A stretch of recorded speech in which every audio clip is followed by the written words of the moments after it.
Hello, and welcome to the Mentor's Chair podcast. I want to tell you about two different hospital rooms. At the first one, I won't say where, but you know the kind. It's the fluorescent lights, the forms, the person behind the desk who never really looks up at you. You're scared, or someone that you love is scared, and somehow this whole building makes you feel like a number, a case. A line item on a bill that you're already dreading before anyone's even told you what's wrong.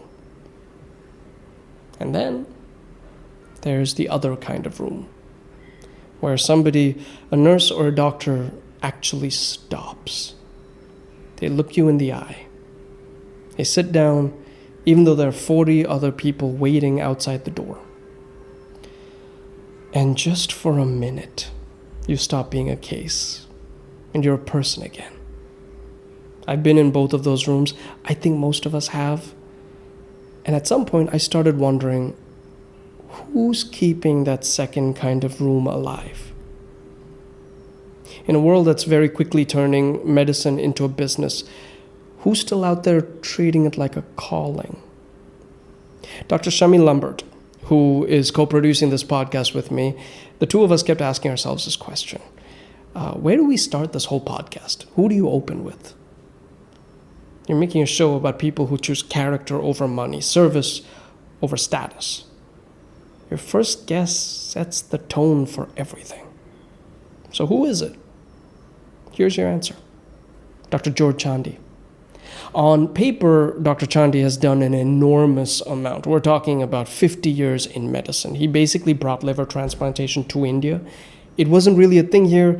And then it was because of people like him. He's built hospitals, he won the highest medical honor in the country, and it was handed to him by the President of India.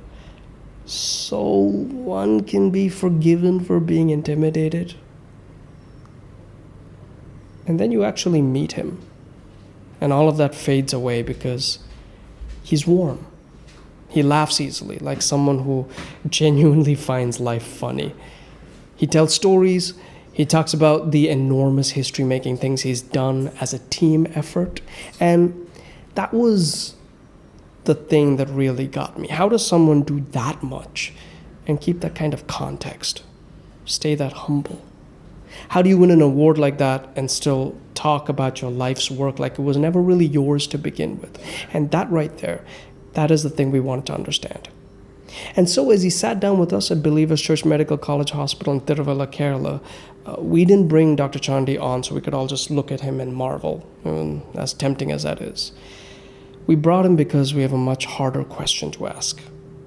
One we actually need the answer to, today more than ever. How do you become like this? How does a young person grow to live a life like his? What are the actual building blocks? And is it even possible in this world with the debt and the pressure and the world looking the way that it is right now to choose a life like his? We're not looking for the highlights reel. We're looking for the blueprint. And we get into some pretty seedy topics in this.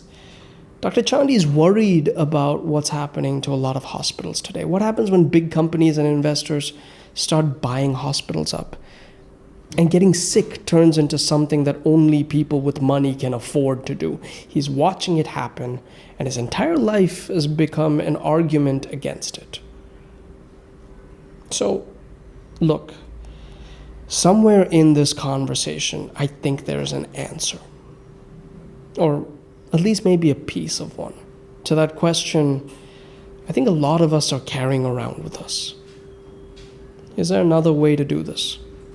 Can you build a life that actually means something and not just one that looks good from the outside? Dr. Chandy's whole life says, yes, you can. So as we begin this conversation, I want you to focus on the choices, the young man that he once was, and trying to figure out who he wanted to become, and every decision after that. The ones that slowly turned him into someone worthy of the title, mentor. Because you're at the start of making those same kinds of choices. We all are. This is the Mentor's Chair. And this is Dr. George Chandy. I was born in Kozhikode. It was called Calicut at that time. My mother was the only daughter of her parents, and my grandfather was working there, so it was the right thing to do to have the delivery at home. And so my beginnings were in North Kerala, which is now called Kozhikode. And I was very fortunate to be brought up in a very, very Christian Orthodox family. My grandfather was a very ardent Mathamite.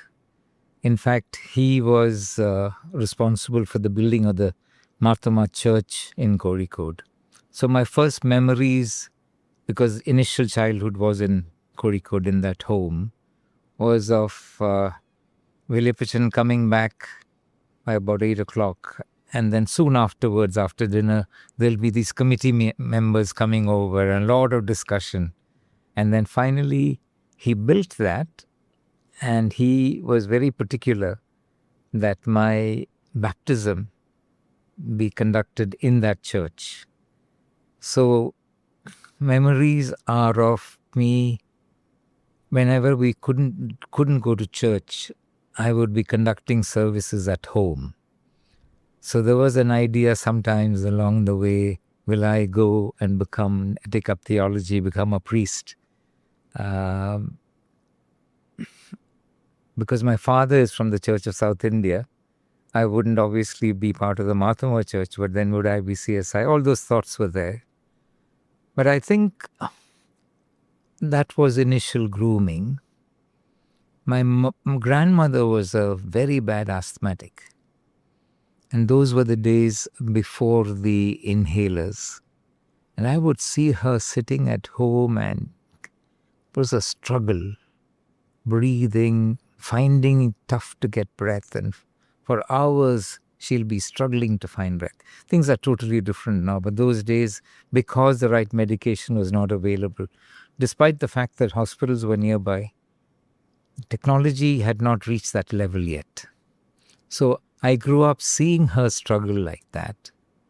And my mother got married to my father very early in life, maybe partly because they wanted some help and support at home. My dad was in the Central Excise and Customs.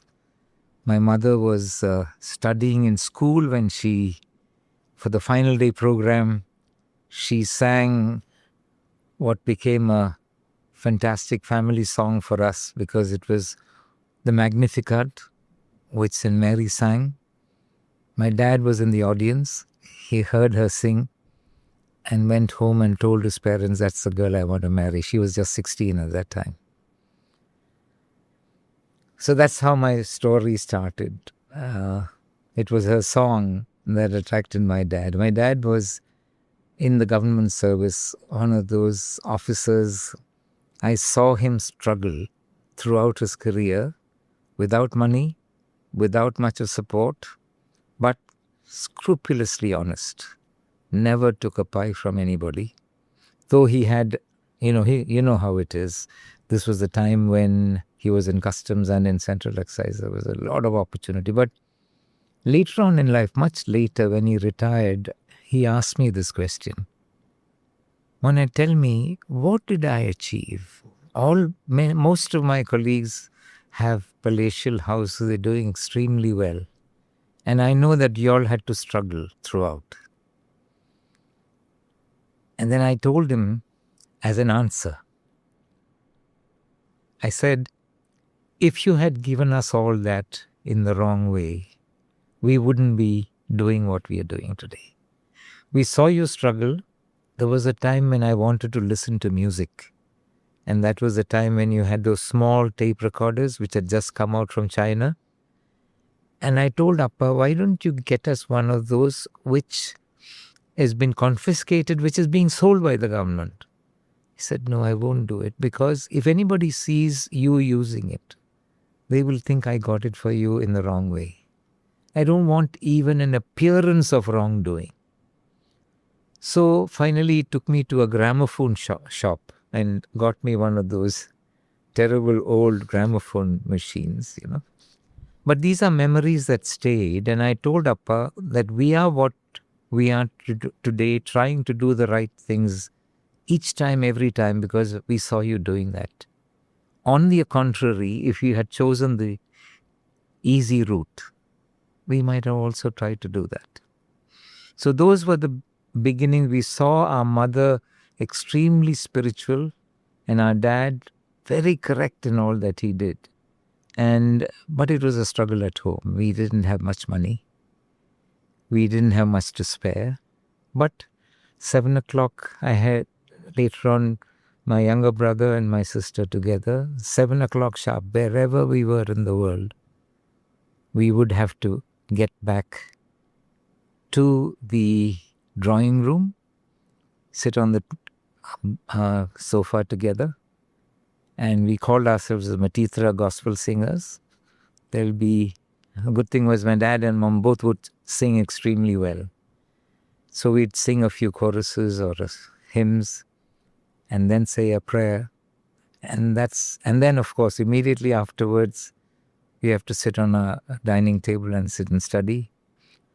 Amma would be sitting with us throughout till dinner time. We'd be waiting for the dinner time to come. But it was a strict home that we were brought up in. And I still remember when I left home at 17 and went to CMC, at 7 o'clock, there'd be a hurt in the upper part of my abdomen, thinking about home and what they had taught us at that time. You talk about how there were these high expectations for you, and there was a good amount of discipline. And your father had to set this right example, and through that example was your behavior. That's often a lot of pressure for a child to feel. Yes. There's a stereotype about Achandemon, right? The priest child can be crazy. Correct. Because there's so much expectation and pressure on them to be well behaved. How come you ducked where so many other people seem to weave? What was it about the way that you were raised where it doesn't seem that pressure almost seems to have ignited you and pushed you forward, as opposed to what happens with a lot of other people, which it crushes them? I feel a lot of it came from home and a lot of it came from the spiritual environment, because Appa and Amma used to share all their struggles with us and we saw what they were going through. My dad was one of 9 and he had to support the younger ones. And we also knew that his childhood wasn't easy because his mother passed on when he was only 10 years old. And at that point in time, he had all the siblings to look after. So from Komaragam, which was home, he had to move away to Aimanam, which was the ancestral home. And from there, on a bicycle, he will travel. At that time, apparently, he had to swim for a while, and he taught us this: walk a while, run a mile, and all these things to get to school. And then, of course, the college was in UC College, Alway. But throughout, it was a struggle. But what it did for him at that time was to get to know all his relatives. He knew just about everybody as part of the family, which he would tell us about. Those family stories were fantastic to hear. His role model was M.M. John Achan. He was an Achan at that time. And he would go to Achan for advice on what the next step should be. But I think the answer to your question is the fact that we were brought up not only with a sense of caring, but also with a sense of involvement in family, understanding the struggles that they went through. I told you about my grandmother, that's my mother's mother, being unwell, how they got married, and all those things became part of us. And for me, I think right at the beginning, I wanted to make them happy. So we had this vacation Bible school in Calicut, and I was 10 years old. So during the teaching, one of the teachers who was fond of me called me and said, "This is the final day program. Would you be willing to testify about what you gained during the VBS program?" My parents were not aware. They saw me on stage standing and accepting the Lord Jesus Christ as my personal Savior. Now, I don't know whether I understood what I was doing, but I always mark my beginning to that when I was 10, making that statement for the Lord. I've fallen by the wayside many times, but I go back to that as a beginning. But there was also my mother's encouragement towards excellence. And I knew that she was saying all this despite knowing that there weren't all that much in terms of means. No tuitions, it had to be her teaching us, all of us working hard. But there was that drive to try and do the best. So when I reached my 7th standard, there was a national scholarship exam which I went and wrote, not knowing what it was all about. But when I secured the high rank in that gave me an encouragement as well. But then only problem after that was my mother's desire became that I should be amongst the top 3 in the state for the 10th exam. That was tough. I got only the 27th rank. And I knew that I had disappointed her. But soon afterwards, when I got into CMC, I think she was happy that her dream and my grandfather's dream that I would become a doctor in CMC. My grandfather and my mother especially said, whatever you do, you have to study in CMC and you have to become a doctor. And I did not have a choice. I mean, not that I wanted another choice. When my grandfather became unwell with a strangulated hernia, my father took him to Vellore, met Dr. Chandy and got help done, but I knew it was a struggle for them. But from that point onwards, his desire to study in CMC and to be part of the excitement was always there. I'm still recovering from the fact that you got a 27th rank and your mother was disappointed in you. There's really no chance for the rest of us, is there? I know many doctors that come from doctors' families, and that weight of expectation of continuing the service. Do you feel like that was a choice that you were making by going into medicine and becoming a doctor? Or was this, again, the child that was trying to get first rank in the state that was now trying to do the next thing that would make his mother happy?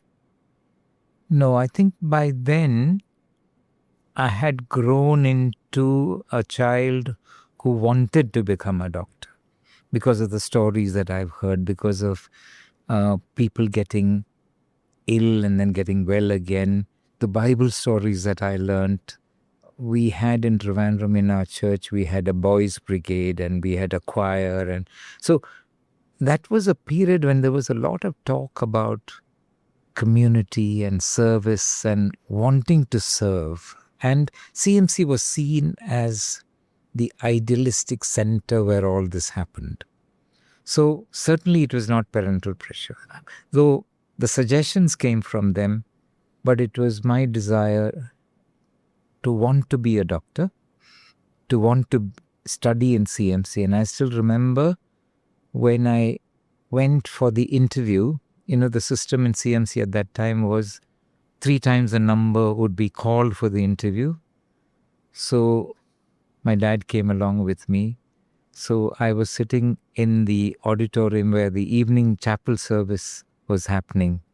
Just loved it. And I remember telling my dad, even if I don't make it, I will leave thinking that this is still the best place. Because I had got into JIPMER Pondicherry as well.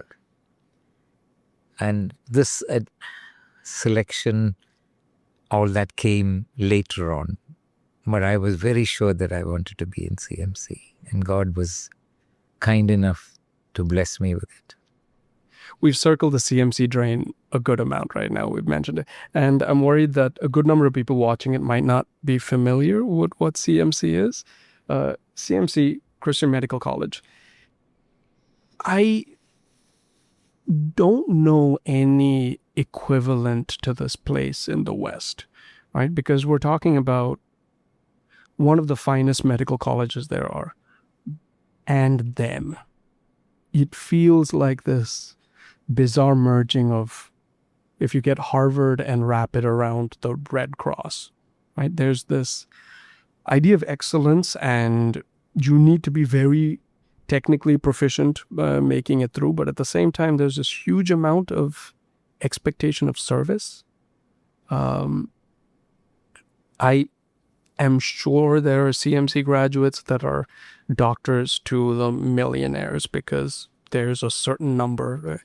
But I will say this, I am an actor. I worked in Hollywood. I saw a lot of celebrities. I rubbed shoulders with millionaires, and I did not rub shoulders with anybody from CMC.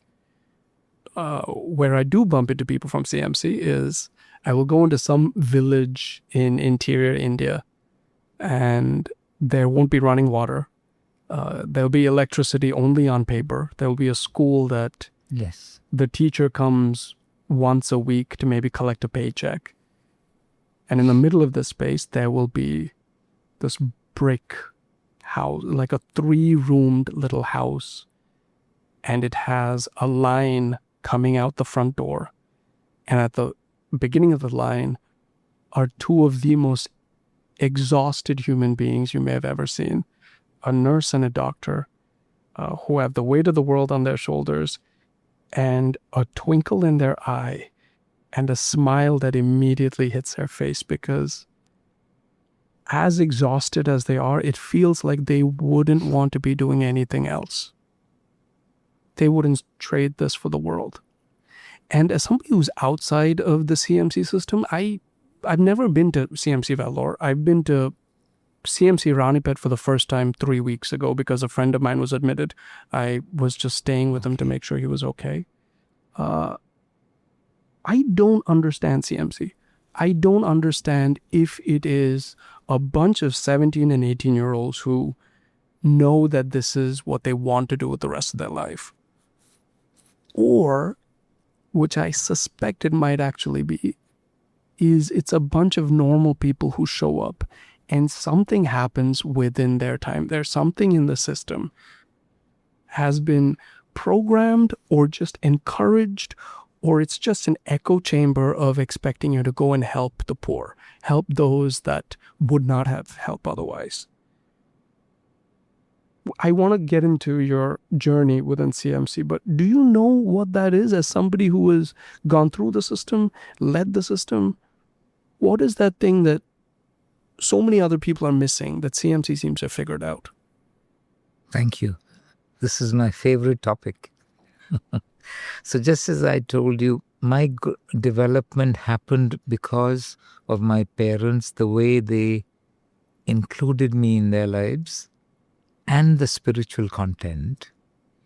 When you look at CMC, you find that historically, here is this lady who came 126 years ago on the 1st of January, 1900.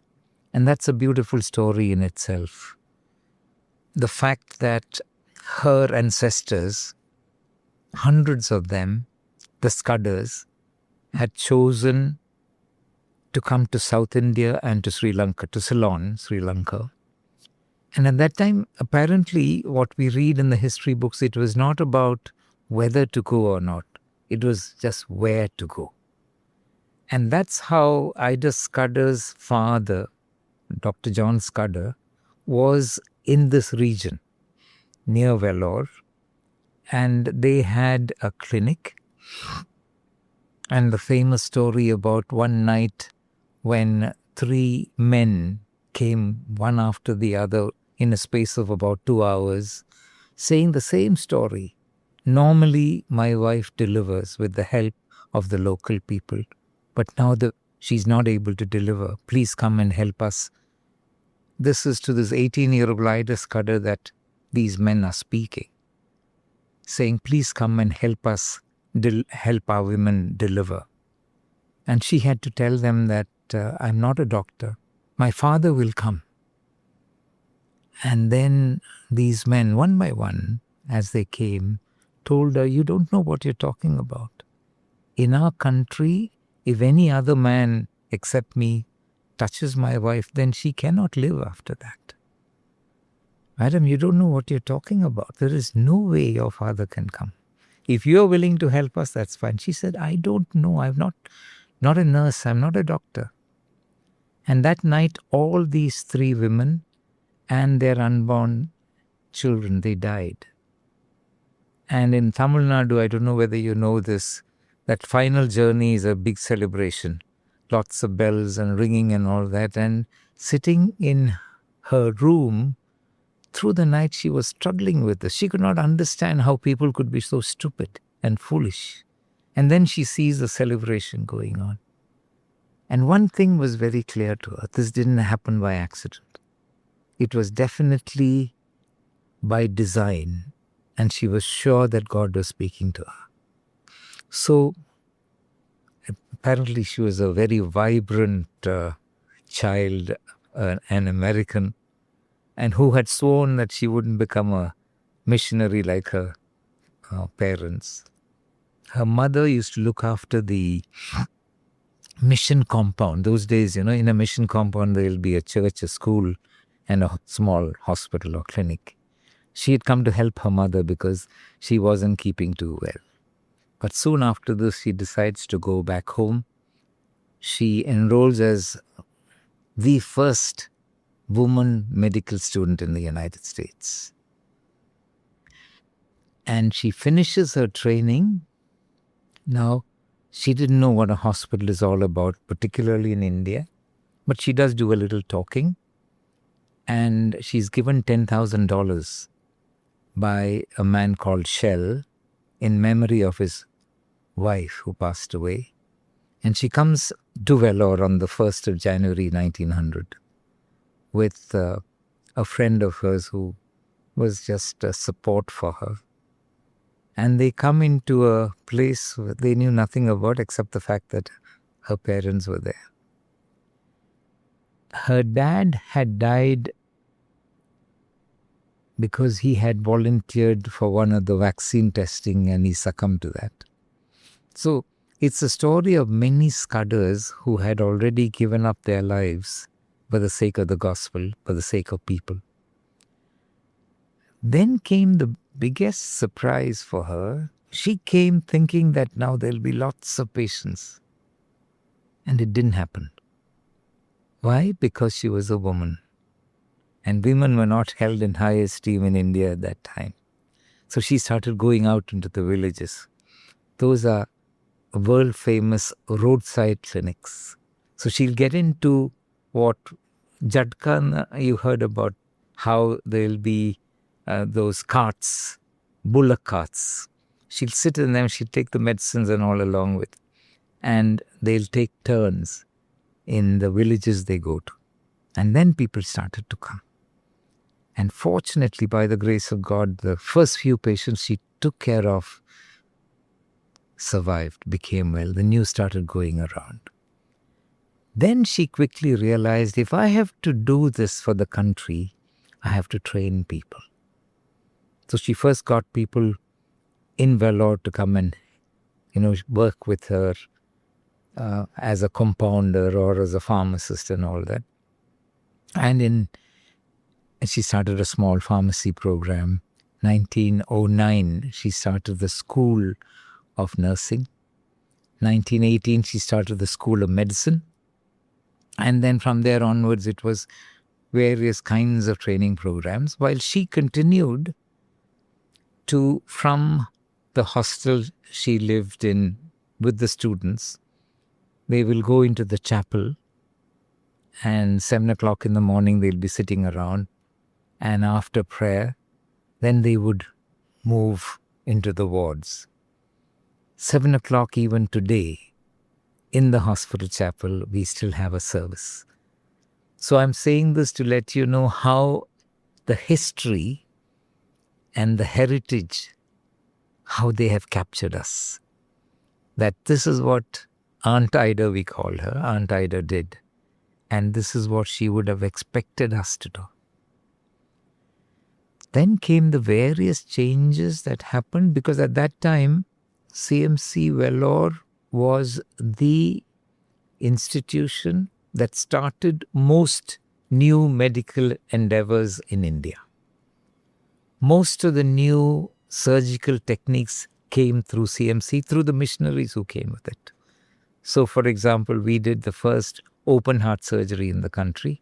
We did the first renal transplant in the country. So all those were things that when we joined as students, we keep hearing about, read about it, and then we get very excited.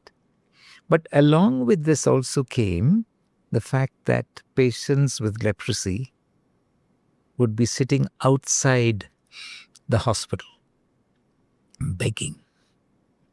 So Dr. Paul Brand, who was a surgeon from England, who had come, he saw this, he said, how can this be? These are patients and they should be in the hospital. Now, he didn't know at that time that this is leprosy. And that leprosy, at that time, people thought the moment you see a patient with leprosy, you contract the disease. But he managed to get 2 patients in, and the hospital emptied out because all the others ran away. So he realized that it's not going to be easy. So he started working towards establishing a center for them. He trained in orthopedics. He trained in hand surgery. So Paul Brand was the first person in the world to show how important pain is, and that patients with leprosy lost their fingers because of the lack of pain, not because of the disease itself. Now, think of me coming into an institution and then hearing all this. I'm engulfed with exciting stories of missionaries doing excellent work, high quality work. At the same time, they're doing it not for money, because they want to serve. And then you walk around in the campus and you see them living happily, comfortably. And then you realize, this is what I want to do. This is what I want to be. And this is the place that is home for me. So even as a student, you hear all these stories. You have class prayers, you have retreats, and all throughout this, when people talk to us from the Word of God, they will bring in all these stories. And I still remember in the year 1999, we were preparing for the centenary. So what we did was, throughout that year, along with a colleague of mine, we started talking these stories. So that at all the conferences, CMEs, meetings that we had, we decided to narrate these stories. We took these videos, hadn't reached that kind of a quality at that time, but we at least had stills. We had pictures put up. And then we'll just, over dinner, tell people these stories. And through this, even in the hostels, even in college, there'll be a lot of such stories that come. For example, there's a Paul Brand story, this person I talked to you about, who by that time was beginning to be very popular. There was a man called Ramu who came from a distant village, no fingers. So he just came and showed his hands to Paul Brand and said, "Can you do something for me?" So Paul Brand was excited to help him with his newfound techniques in hand surgery, made beautiful fingers for him, for Ramu. 6 months into his treatment, Ramu said, "Can I go home now? I'll take care of myself." He said, "Yes." He went home, and that night the rats came and ate up all his fingers. Because he had a hut in. He didn't realize that the rats could take this away, because Paul Brand could give him the fingers, but not the sensation. Okay? So a few days later, he comes back with no fingers again. Paul Brand was sad, but he said, "Don't worry, Ramu, I'll take care of this again." And he redid this whole thing. 6 months later, he said, "Can I now go home? I'm looking good. I'll be very careful at home. I'll make sure that the rats don't come. I'll get a rat trap and all that." All done. And he stayed awake with the rat traps, and he had a candle and he was reading.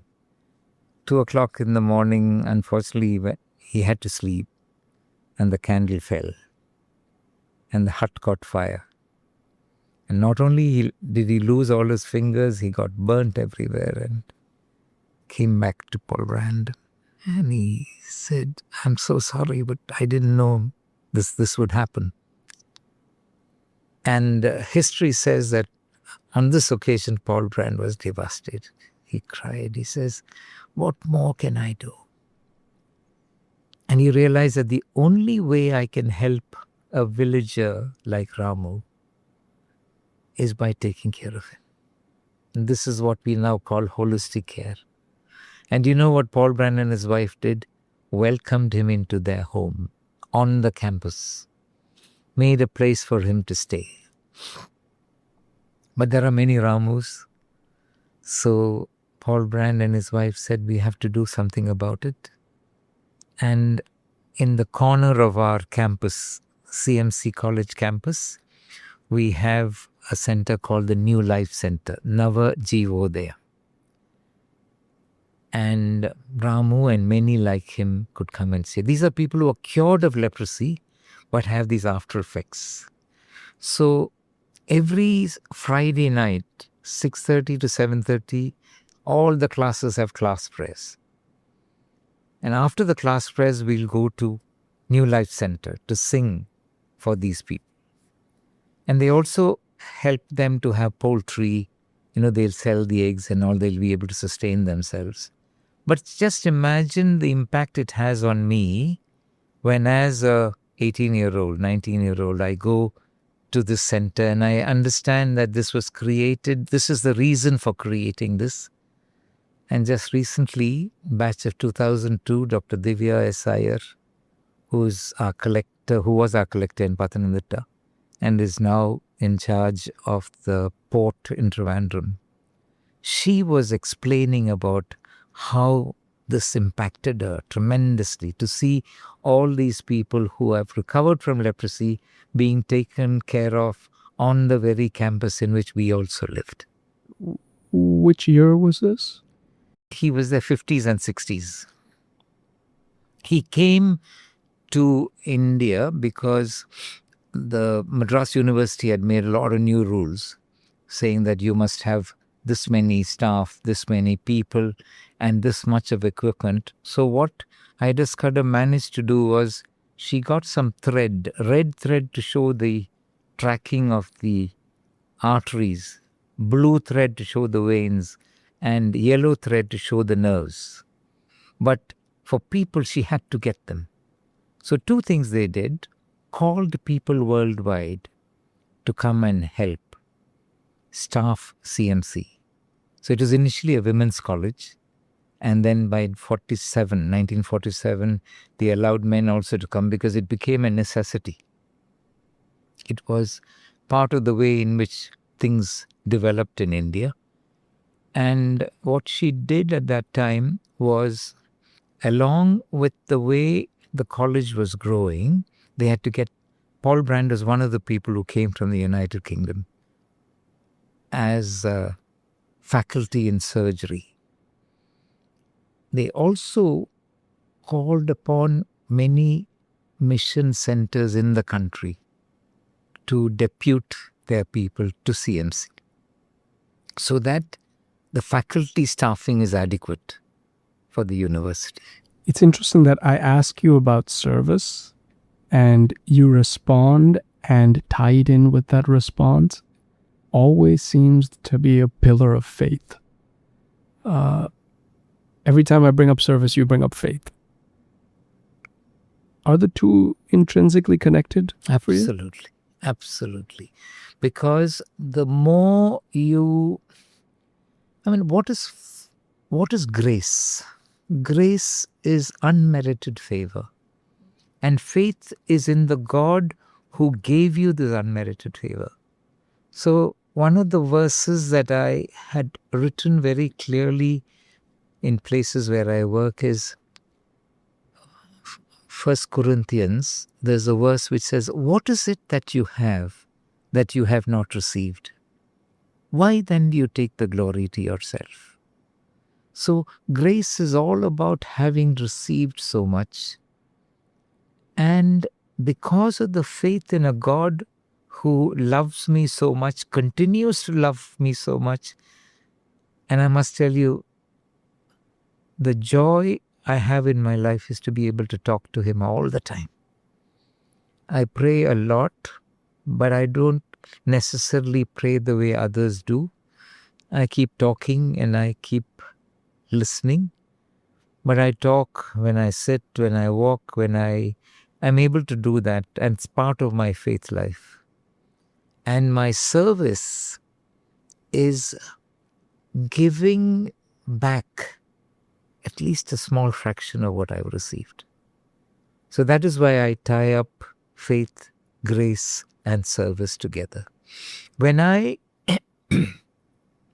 reach out to you, it's because God in his own way has reached out to me, leave alone the part where he has personally changed my life, but also every small thing that I have. How can I ever say it's mine? It's all been gifted. So when I reach out to you, it's because I want to be a part of that holistic care that I find God reaching out to us all the time. And to those whom much is given, much is expected. Yes, absolutely. Was this you at 17, 18? You were singing with your parents. You obviously came from a very religious family. Yes. Was that faith your own, or were you attempting to search for something yourself? Were you emulating the thing that you saw? Yeah. When did it become yours? I feel very upset when I hear of people struggling with this. For me, it was very natural. Certainly, it was the home atmosphere, what I received from the church, from the Sunday school. Sunday meant morning, get ready, go to church, go to boys' brigade, come back home, have lunch, and rush off for the Sunday school. So, Amma had very firm views about the Sabbath.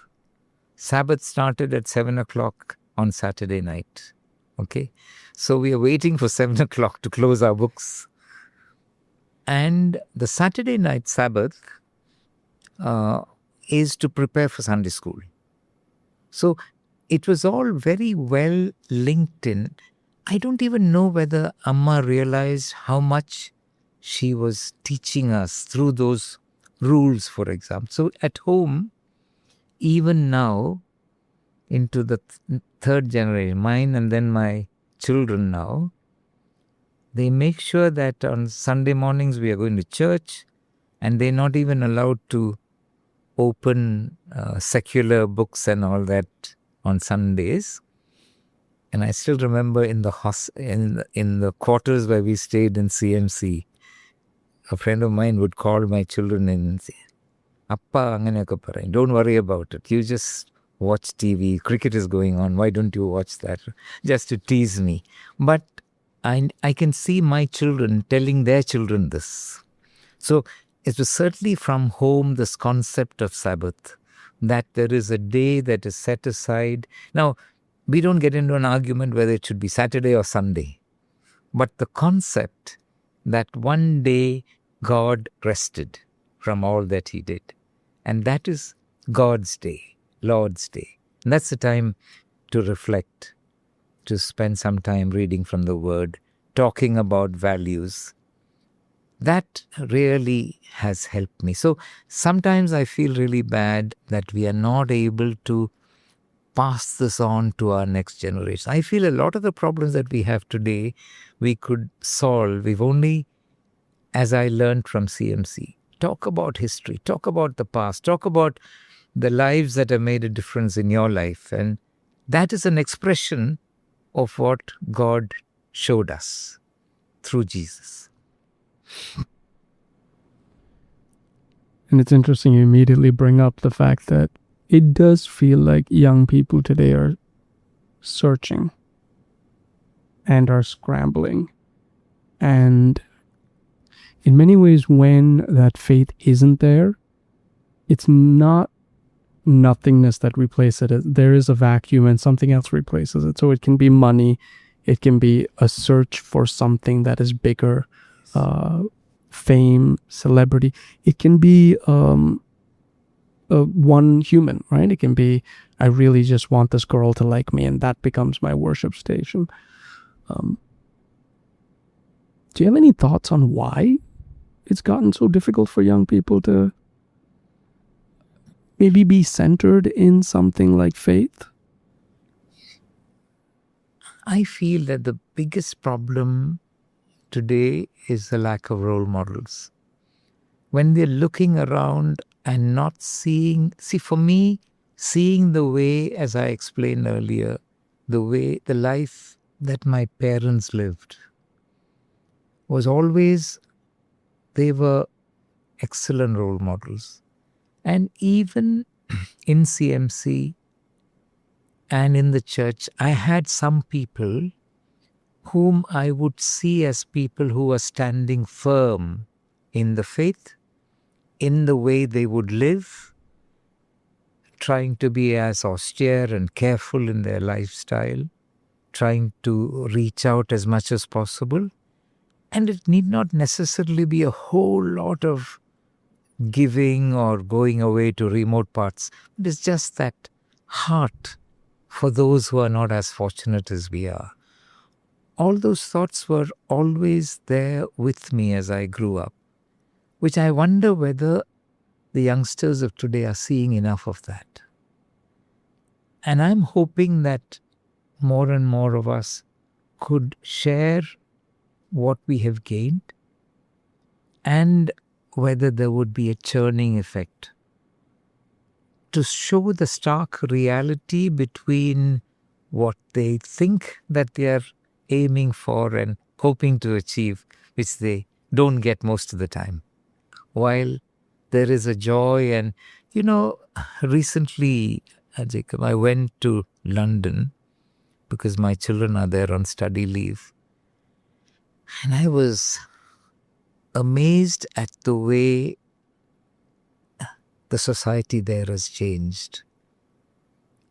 And what really worried me is the fact that when I went to church, to the Anglican church, I felt a lot of things that we are doing today, we may be following their example, because the service was very similar to our service, but there was a lot of superficiality. You go to their homes, most of them are single. Even if they are married, they don't want to have children. Most of the food is ordered. So the value of the kitchen, the importance of the dining table, of what we call the drawing room where we sit around and chat. I still remember as a child, we just loved to just sit and talk, just share thoughts. We can't do that anymore now because there is so much of interference into our life through the social media. And our own relationships have changed tremendously. Okay, we go to each other when we have needs. But life is much more than that, no? So the communion and the community, the commune that we read about or we hear about or we see in the movies about how it was in Jesus' time, it's all gone. It will, and I don't see it coming back. I trained in Australia for liver transplantation, and one of the things I knew was on Saturdays when I do rounds, I'll get a call from the son sitting on the seashore and saying, "How's mom doing, doc? Tell us." But if it's an Italian or if it's a Greek patient, I will know that there are several of them waiting outside the ward to discuss.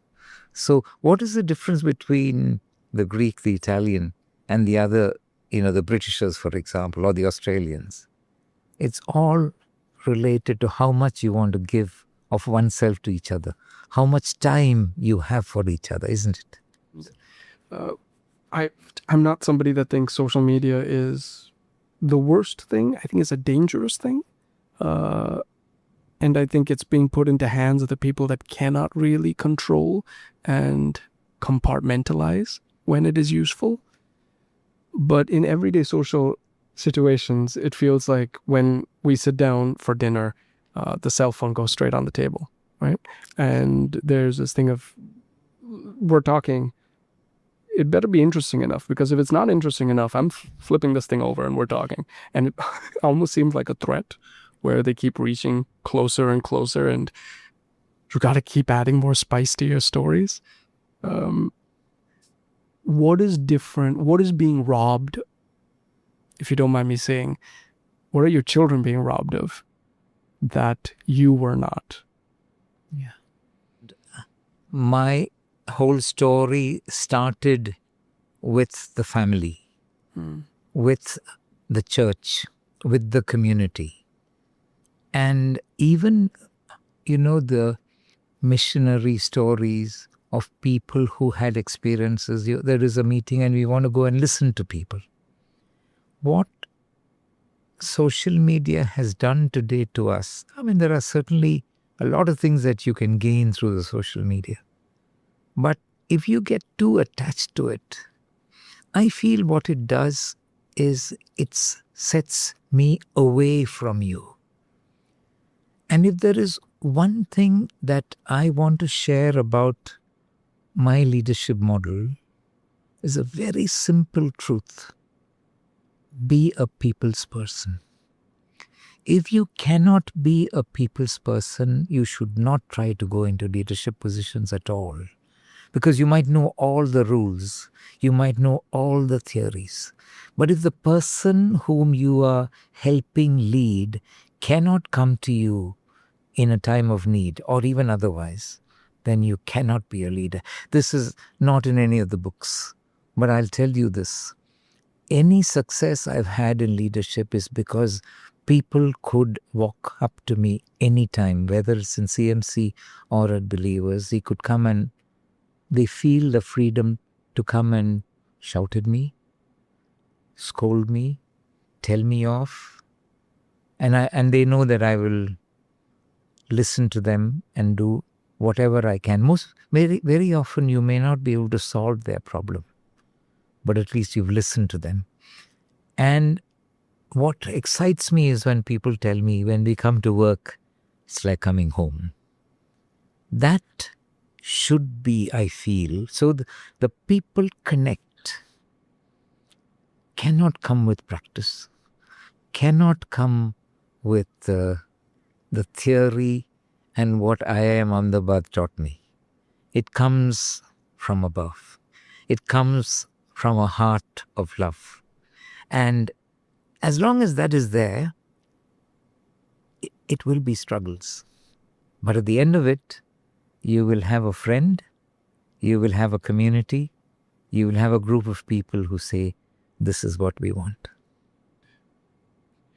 You do not have to respond to this, to the point that if and when you do leave Believers, people are really worried about who's next, right? Because you've set an ethos in this place, and you've given so many people so much control and power and their own sense of self within a space, in a time when leaders don't seem to be doing that at all.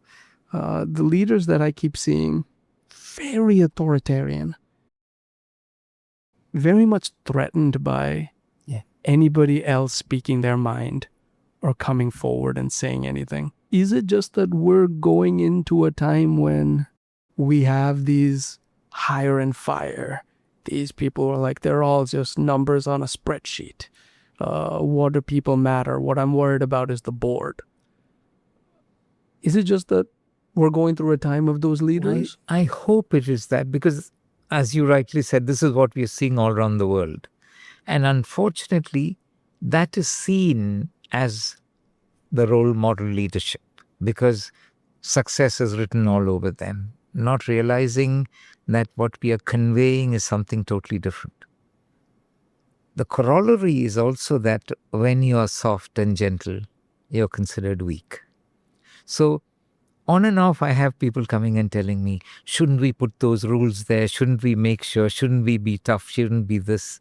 But in fact, this morning's meeting, I spent some time explaining to them that for 10 years in CMC, I had to administer rules, 100-year-old institution.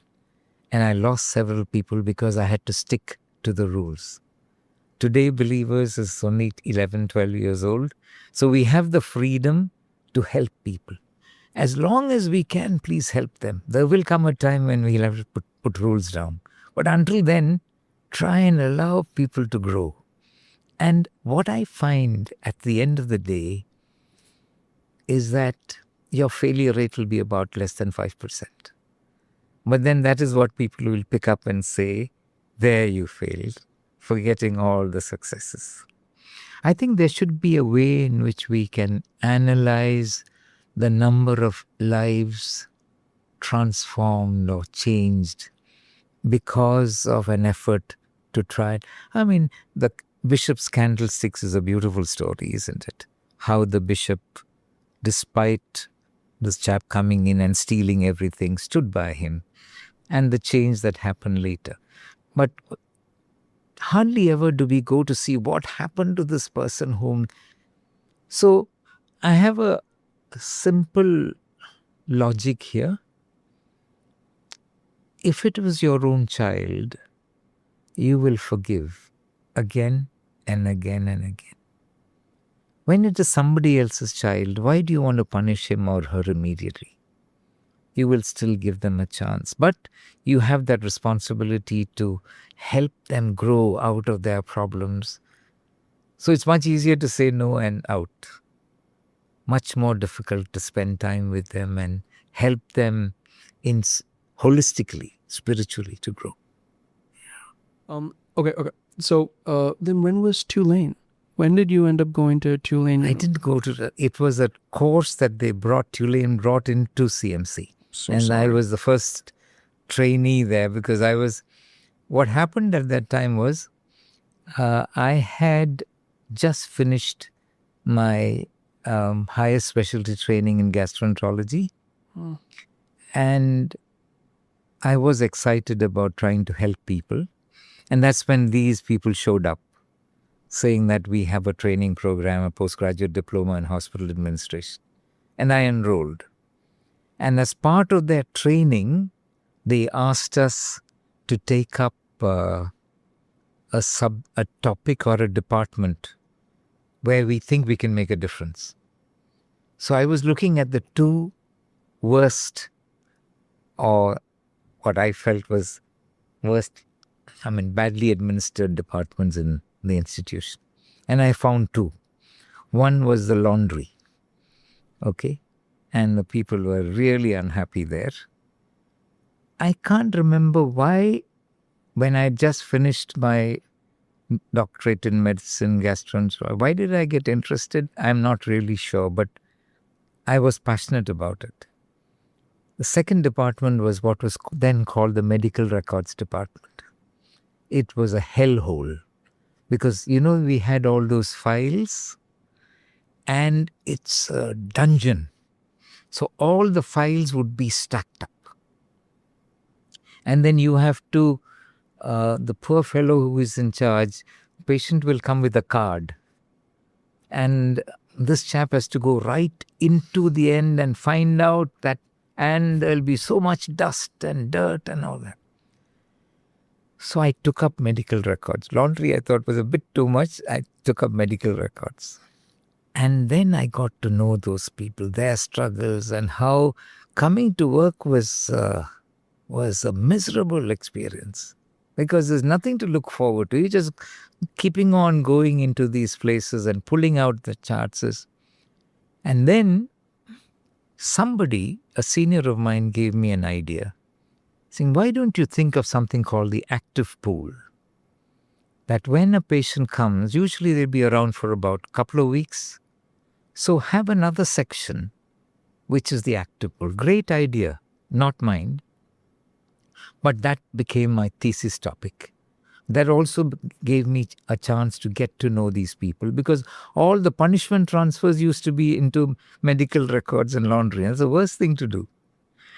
But as it happened, that was the beginning of the transformation, the digital transformation that came. It is not what I did, but it's just that happened that with the active pool, with the digital transformation, suddenly the medical records department became a place where people wanted to be.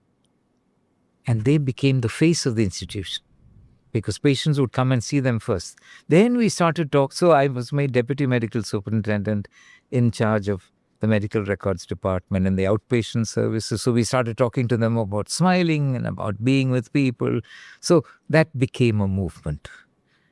And when that began to work, that probably was the impetus for me to try and do a little more all around the institution. What are you talking about with smiling? What about the smile? Yeah. This is at the counter. The patient comes to you. You're hurriedly trying to write something and out. Like you go to the bank now, your money is put inside. The fellow doesn't even look at your face, doesn't look into your eyes. Same thing was happening in the hospital. You want to somehow, okay, the patient comes right down. We started a movement where we said, welcome them. No, they're coming because they have a problem. And you are the host. How do you welcome them? Smile. Then we did something that was interesting. The person who was in charge, one of the techies who was in charge of it, we had something called the Junior Training Fellowship.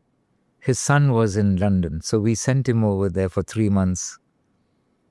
He came back a transformed man. He was telling everybody, you know what they do? They say hi and all that there when the patient comes. So that again became the next step in our movement, saying, why don't you start confidently saying hi rather than being stiff in your seats? So those are things that traditionally did not happen, but we were able to bring in some degree of, get your facial muscles to change and people become a little more comfortable. So it's interesting you mentioned that. My parents live in Tiruvalla, and we live right next to a pretty good hospital. There's so many hospitals in Tiruvalla, and yet they jump into a car and drive all the way here. And I see a lot of what you're talking about, where a lot of hospitals will make sure they try to have the best possible neurosurgeon that is working, very fantastic work. They don't consider this fact, the fact that when I walk into Believers, the first person that talks to me is when I get into the elevator and the lady who hits the button turns around and says, good morning or good afternoon. And a little giggle escapes into the elevator. And in a place like this, that makes a world of difference.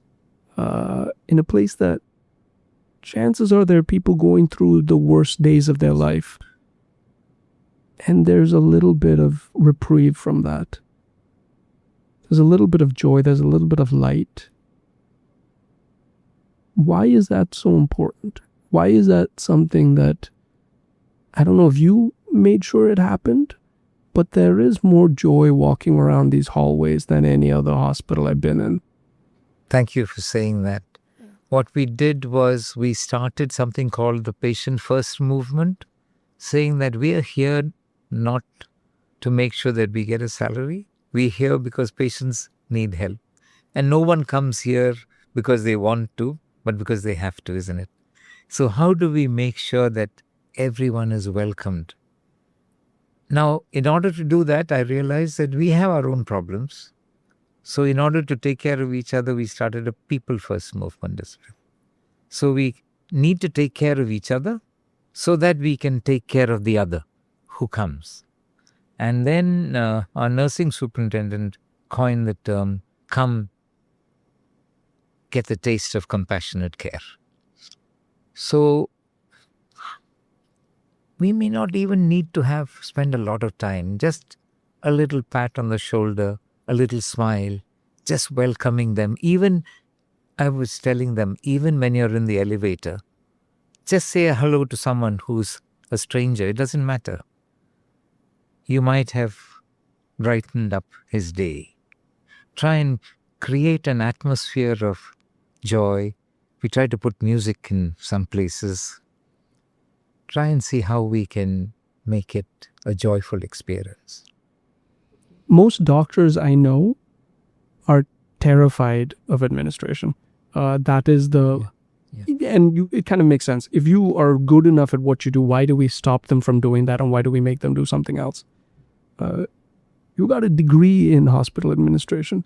Is it because at some point you realize that it isn't just effective to be technically proficient at what you do? You need something else? I realized that that was something I enjoyed. For example, little things that I was asked to do by the hospital administration. Simple things like receiving some guests for a conference.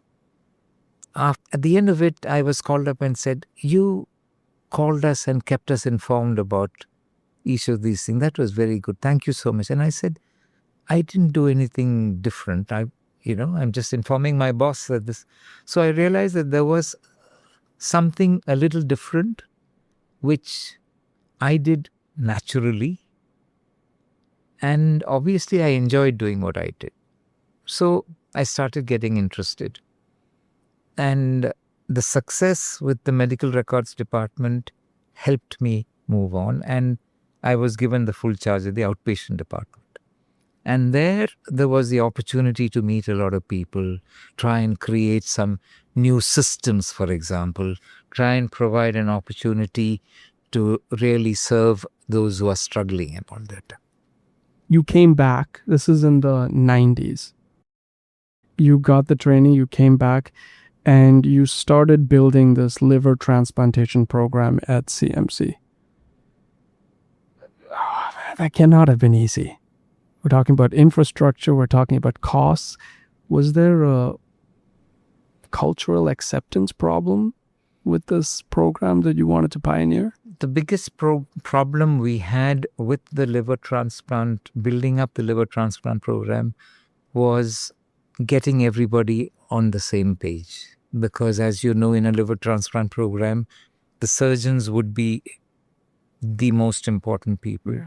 But the patients are brought to you by the liver specialists or the physicians, and you need not only the surgeons, you need excellent anesthesia support, you need post-operative. So what I saw in Australia, I trained at the Royal Prince Alfred Hospital, was a holistic team effort where they were just a beautifully united, planned, caring group.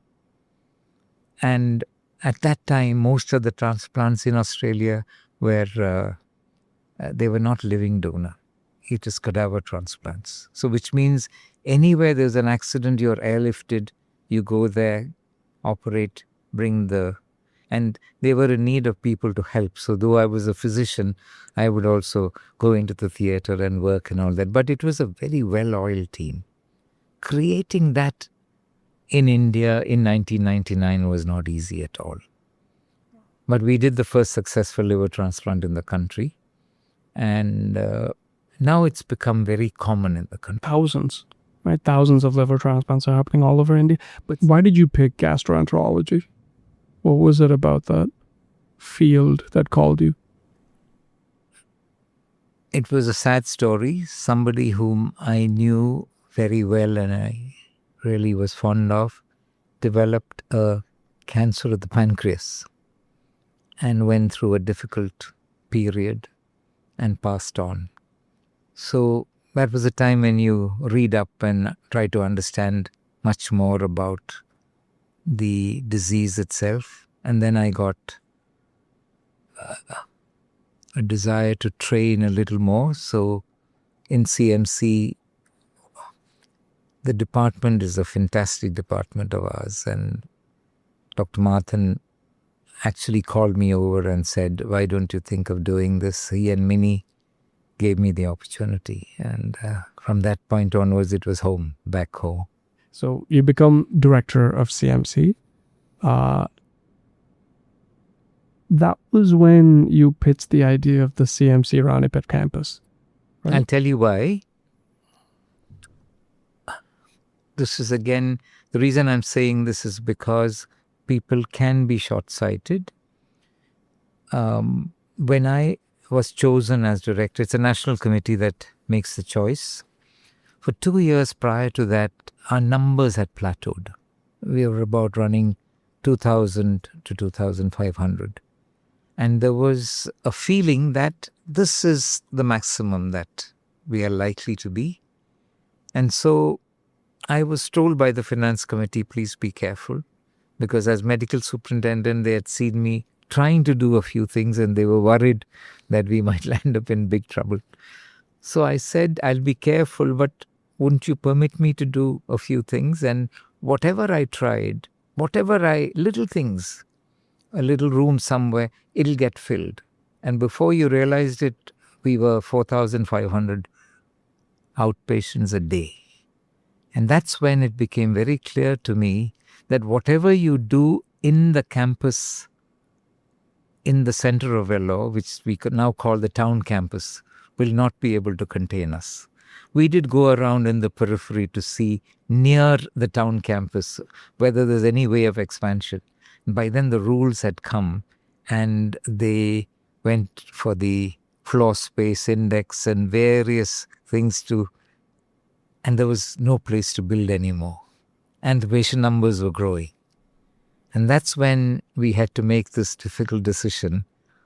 And I had 39 meetings with the team, not just the administrative team, open house, talking about why we have to find land, because we had got a 1.25 acre across the road. That was only enough for some car park. And then I said, we are looking and we find that there's a place about 12 kilometers away. Can we buy it? We must buy it. And I found with each of these 39 meetings, I was losing support. There'd be various reasons. It'll be about the ethos and about the family and about being together. All these were true. But at the same time, we had to grow. We had to change. And so I said, I'm trying to explain to people and they wouldn't believe me. They wouldn't act. They would always look at various other reasons. Why do you want to take a risk at this point in time? And then finally, without their permission, without the larger group, I took it to the council and got permission and bought it. 100 acres. And I bought it at 18,000 rupees a cent. Today it's 18 lakhs a cent. 100 acres, and I'm so glad that today, in God's time, it's really... Because if we didn't have that today, what was 4,000, 4,500 outpatients, and today it's 12,000 outpatients. There would have been no way we could have responded to the needs, because shortly afterwards, Bangladeshi started to come. Other African countries, patients started to come. All over India, patients started to come. There would have been no way we could have catered to their needs. Can we talk about, you navigated that skepticism interestingly by going straight to the council. Is that something that you just have to think that if we have 39 meetings, the 40th is just going to take me a step further away? We have to switch up tactics and we have to go a different route. Is that what? Absolutely. And the interesting thing today is that those who opposed me very violently at that time, including my predecessor, she came to me and said it was very kind of her to tell me, George, I'm one of those who opposed you very strongly. But if you were so sure, why didn't you just go ahead and do it? I said, the rules don't permit me to. I have to. As a community, you know very well that we work together. And I had to try to convince you. And it's only when I couldn't convince you that I took it to the council. So I agree with you. I think there are situations where when you're very certain, I mean, ideally, if God speaks to you and you're sure, that will be the best way. But oftentimes you don't get that kind of an opportunity. But when you see what the bigger picture is. But if it hadn't worked out this way, what would we have thought? No? You always have to think of that as well. Success has many fathers. Failure is an orphan. Okay, we're running out of time, so I want to hot-tail it again. You had I'm going to say it, a very successful stint as the head of CMC. At that point, you are at a point in your life and in your career where so many people are going to be thinking about legacy and considering what was. And at that moment, you instead decided to take on something brand new. You decided to come here to Believers Church Medical College Hospital and start something from scratch. What was the thinking there? You could have so easily retired happily. Forget about that. You could have gone to how many institutions would have been happy to have you and shower with you with even more awards and money. And yet, in 2014, you decided to start something from the ground up. What was within that decision? I had nothing to do with it. Actually, to be very honest, when I finished my term and when I finished with CMC, I really had this feeling of, Lord, why are you giving me all this? I don't deserve any of this.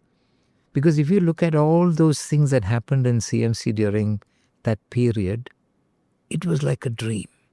You know, if you look at when you go into the town campus and you see the chute system, it was the first of its kind in India. This is, because we realized that there was a big time gap between when the patient's blood is taken and when the results come out. So we realized that the blood is taken, yes, well, and then this has to be carried to the lab by the attenders, and then that was taking up a lot. How do we send this? And that's when the chute system idea came up. Selva Kumar, my general superintendent, came up with the idea. Then we found, unlike in the best centers in the world, this has to go all over the place if it has to go from the outpatients to the lab. Okay? And people told us it won't happen. But the chute got set up and it's just beautiful.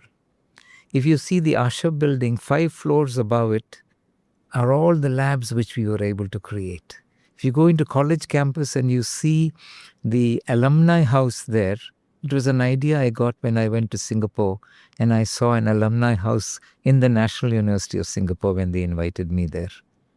And then the UK Friends of the Lord donated 1 crore and we were able to build so much which I realized it's not my ability.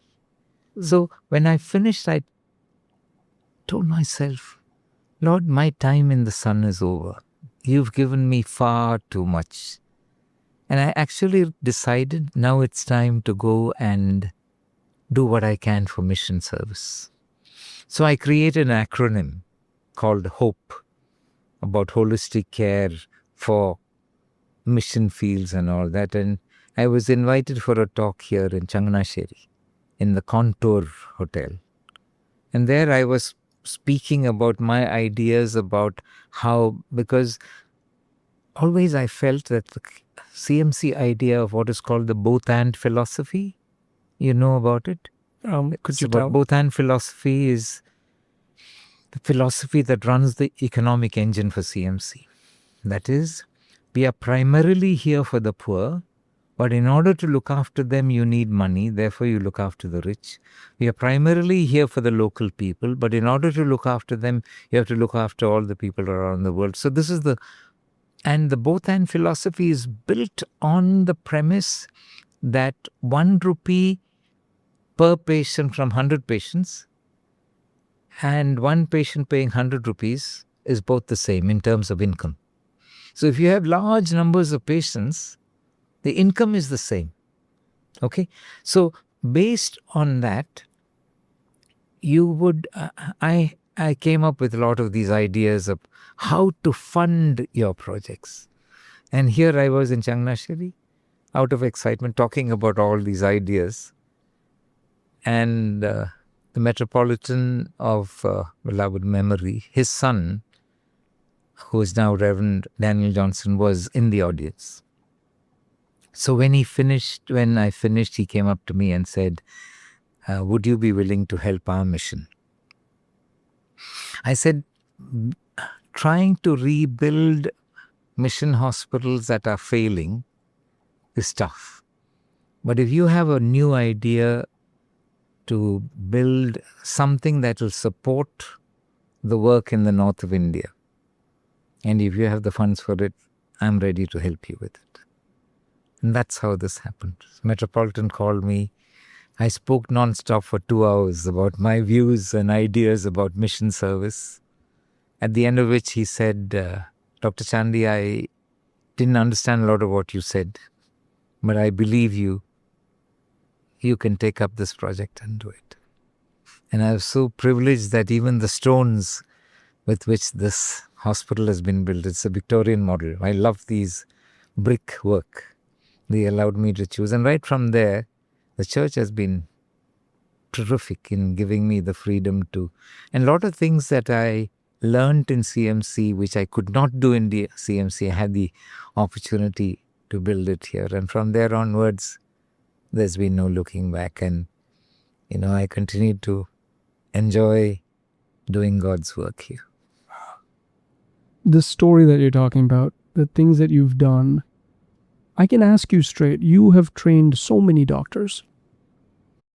What do you think is the thing that is the difference between the doctors that go into a life of service and those that choose other paths?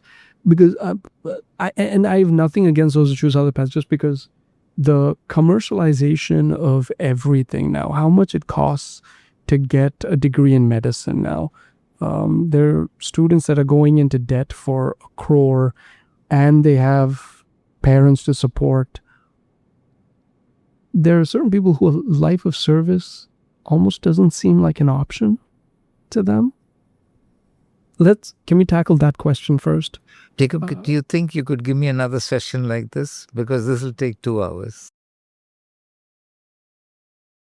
Because we are entering into a very important area which we have to talk about. Yeah. One, you asked me the question, how do you build in an interest in service? How do you tackle commercialization? And how can healthcare in India today, how can we save healthcare in India? The 3 very important questions, and I think we must talk about it in detail. Not that we have the answers, but at least if people start thinking today, I feel they're not even thinking, because even the IMA is very comfortable with what is happening. That's the scary part.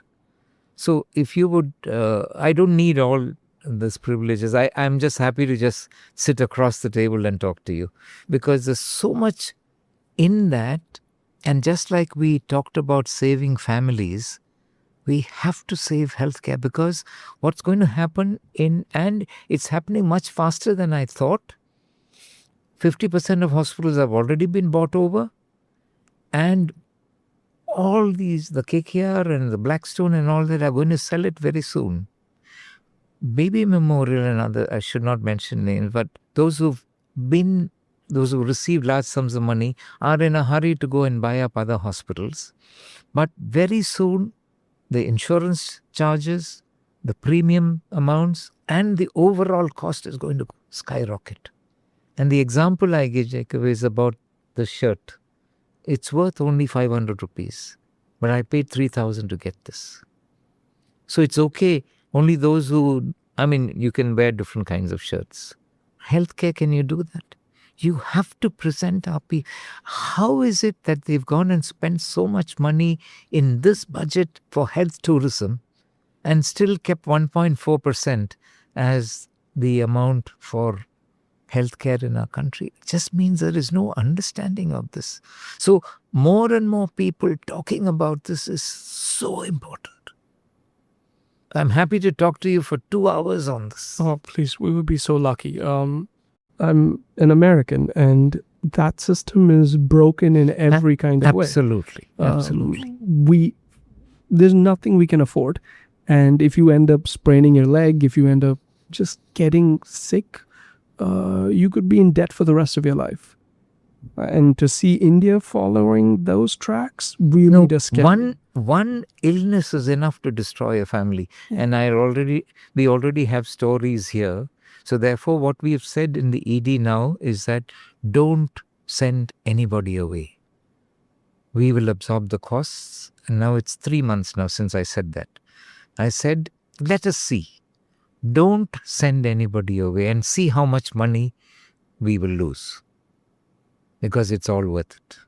And fortunately, 3 months we have been okay.